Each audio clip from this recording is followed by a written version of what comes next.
Halo semuanya, selamat datang di kampus kelas virtual. Di sini kita akan membahas informasi dari berbagai bidang keilmuan, terutama bidang sosial dan spiritual.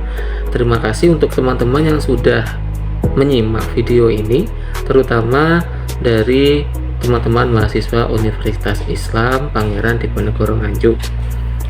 Semoga pembahasan kali ini memberi manfaat dan wawasan baru untuk kita semua. Mari langsung saja kita ke materi hari ini, yaitu tentang sosiologi komunikasi. Sosiologi komunikasi merupakan cabang dari ilmu sosial yang mempelajari interaksi sosial dan komunikasi dalam konteks masyarakat. Definisi dan ruang lingkup sosiologi komunikasi dapat bervariasi tergantung pada pendekatan dan fokus penelitian. Namun, secara umum, sosiologi komunikasi mempelajari bagaimana komunikasi mempengaruhi dan dipengaruhi oleh struktur sosial, norma, nilai-nilai, dan institusi yang ada dalam masyarakat. Berikut adalah beberapa penjelasan lebih detail tentang definisi dan ruang lingkup sosiologi komunikasi. Secara definisi, sosiologi komunikasi adalah studi tentang bagaimana komunikasi dipengaruhi oleh struktur sosial dan bagaimana komunikasi tersebut membentuk dan mempertahankan struktur sosial yang ada di dalam masyarakat. Ini melibatkan analisis interaksi komunikatif di antara individu, kelompok, dan institusi yang ada dalam konteks sosial, dalam budaya, politik, dan konteks ekonomi yang lebih luas. Nah, dari definisi kita ke ruang lingkup. Ada beberapa ruang lingkup dari sosiologi komunikasi. Yang pertama adalah interaksi sosial, lalu media dan kebudayaan massa, struktur sosial, politik dan kekuasaan, hingga teknologi dan komunikasi. Kita ke ruang lingkup yang pertama, yaitu interaksi sosial. Sosiologi komunikasi mempelajari bagaimana komunikasi digunakan dalam interaksi sosial, termasuk proses komunikasi verbal dan nonverbal, serta cara komunikasi mempengaruhi pembentukan identitas individu dan kelompok. Contoh, ketika seorang manajer berkomunikasi dengan bawahan atau karyawannya di tempat kerja, ada seorang bos komunikasi dengan karyawannya secara verbal maupun non-verbal, ya. Interaksi tersebut mempengaruhi dinamika hubungan antar keduanya. Misal, cara atasan atau bos tersebut memberi arahan kepada bawahannya. Ada yang memberikan secara keras, ya kan? Ada yang sedikit membentak, nada tinggi, ya, menunjukkan keangkuhan, ya. Ada juga yang bersikap friendly, ya, memberi arahan dengan pengertian dan bijak, dan juga masih santun. Nah, hal itu membentuk persepsi yang berbeda dari bawahannya, ya. Jika yang diberi arahan dengan cara santun, dengan cara bijak, akan merasa dihargai. Sebaliknya, ketika seorang bos atau atasan memberi arahan kepada bawahan dengan membentak atau menghardik, akan menimbulkan perasaan tidak senang dari karyawan tersebut. Walaupun secara hierarki memang bos dan karyawan, tapi secara interaksi sosial pasti akan menimbulkan hal yang tidak disenangi dari salah satu pihak, terutama dari karyawannya. Itulah dari ruang lingkup sosiologi komunikasi secara interaksi sosial.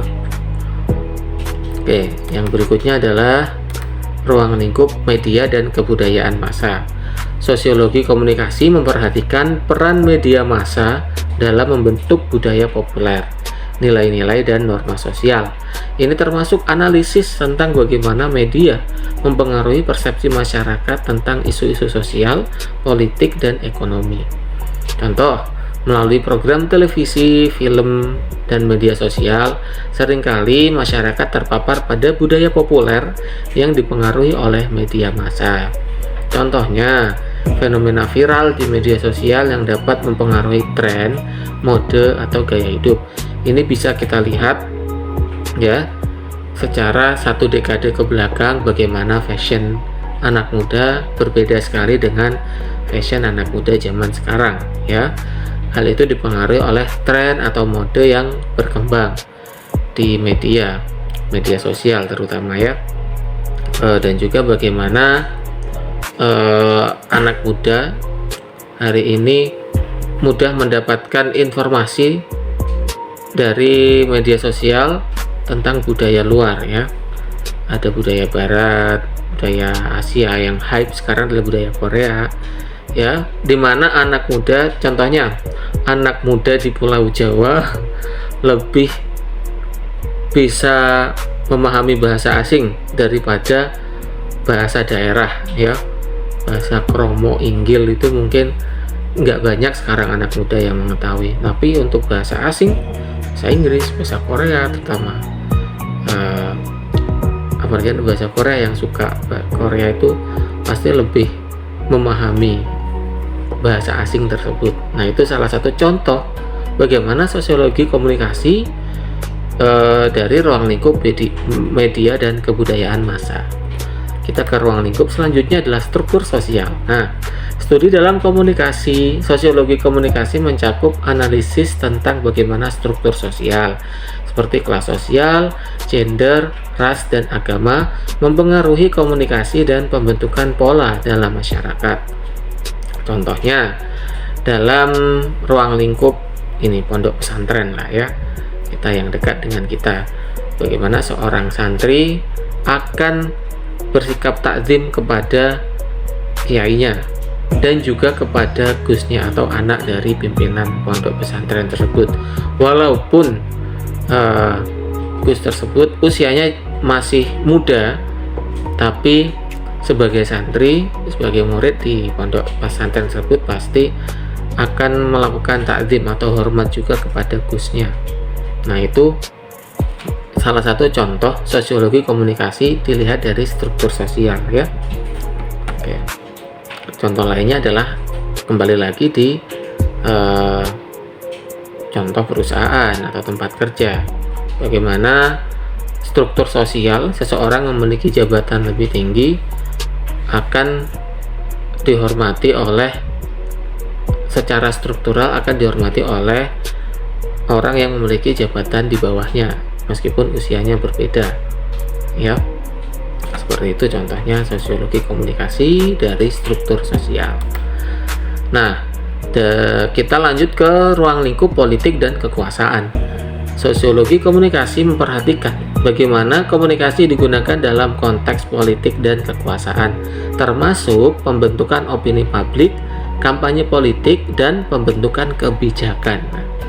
Kampanye politik adalah contoh bagaimana komunikasi digunakan dalam konteks politik dan kekuasaan.